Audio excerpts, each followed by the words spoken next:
Finally guys हम सब मिथिला हाट पहुँचल छी और अहाँ सब मिथिला हाट का दृश्य देखिए। बहुत जे क्यों नहीं एलिए हम से मिथिला हाट रात में अहाँ को 10 बजे देखे में केहन लगे छे। देख रहल छे जो पानी में बोट नाव के सिस्टम है। तो अगर इनमें घूमे के इच्छा रखे छे तो बोट पर अहाँ घूम सके छिए। का सुंदरता अहाँ देख सके छिए। बहुत सुंदर दृश्य है और मिथिला हाट ऊपर से अहाँ देख सके छी पूरा हाँ पर कैमरा सुंदर दृश्य मिथिला हाट को। मिथिला हाट का ट्रेन गाड़ी देख सके छी अहाँ जो रोड पर ट्रेन गाड़ी रहे छे।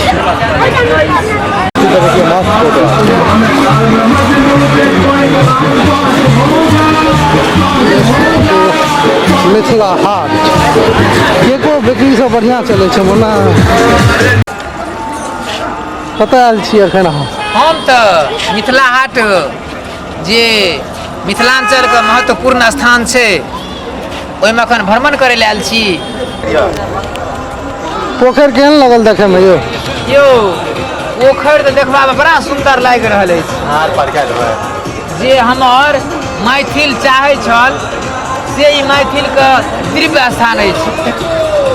ई स्थान लोग सुने छलिए बम्बई दिल्ली में जाय छले घूमऽ के लेल। से अब अपना बिहार में मिथिला में होइ छे ना। ई हमरा मिथिलांचल में मधुबनी जिला के अंतर्गत में पड़ैया। जैठाम देश विदेशक लोग भ्रमण करे ला आबैया, दर्शन करे ले आबैया। पोखर में कहियो हेलल छिए?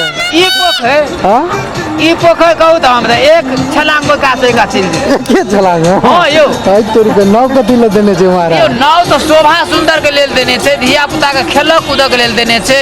हां लोग बम्बई दिल्ली में जाय छले त प्लास्टिक नाव पर घूमै छले, हम तो काठक नाव पर घूमे वाला लोग छी। तो अब ई जे पाथर देखे छे काते काते देल छे समुद्र छे कि यौ?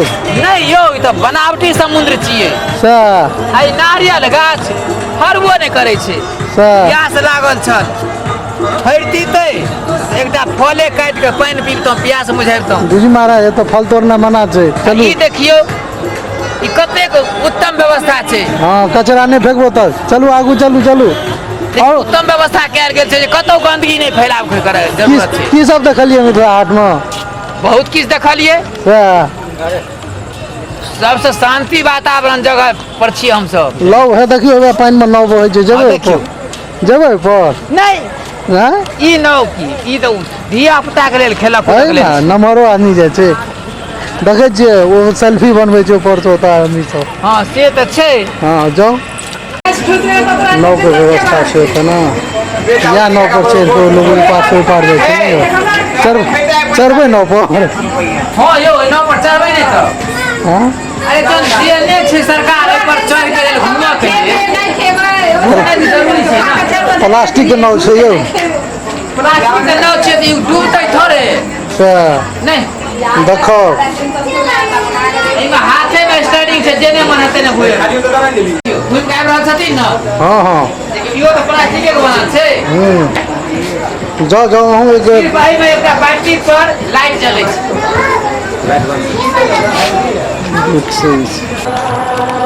सुंदर दृश्य मिथिला हाट वाटरफॉल नारियल गाछ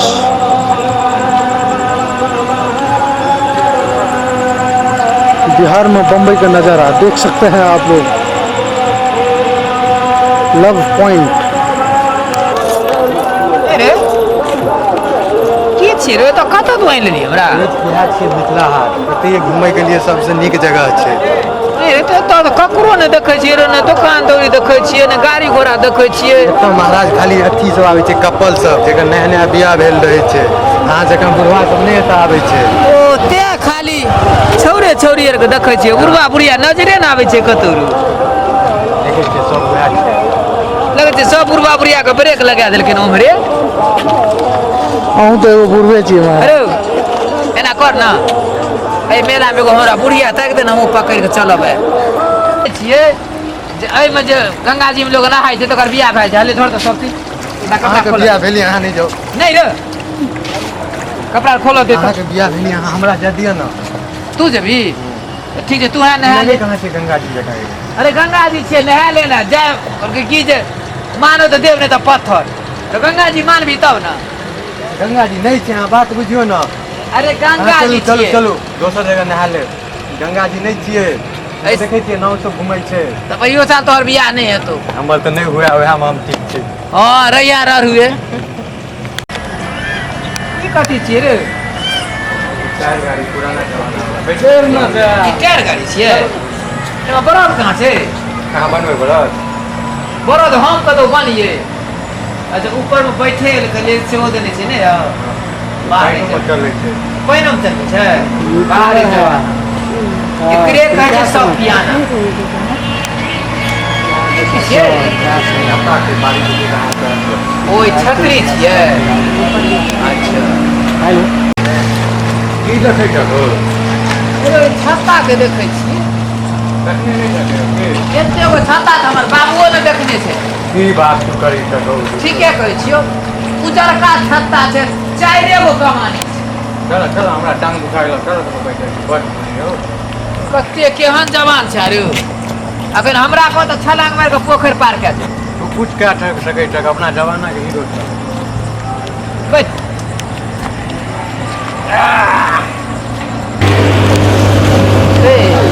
एगो बात कहियो एतऽ जेना कोनो चीज कम कहै छै रे कतौ खाना पीना बनै छै की फेमस भनसाघर छै तऽ पूरा देसी स्टाइल में बनवल जाइ छै ओइ भनसा घर छियै पूरा देसी स्टाइल में मिथिला हाटक भनसा घर इएह छियै हाँ हाँ इएह बारे में अहाँके देखेने रहूँ इएह तऽ कम कहै छै रे गाय मरुआ रोटी सब खेबै की सब बनै छै तऽ जे अहाँ खाइयो मरुआ रोटी मिलतै एक चूल्ही पर बना के खिया वो जल्दी है अच्छा चूल्हा पर बनै छै हाँ अच्छा चल ओने से आबै छी तहन चलो खाएब चलो चलो भूख देना के नहीं लगल है चलो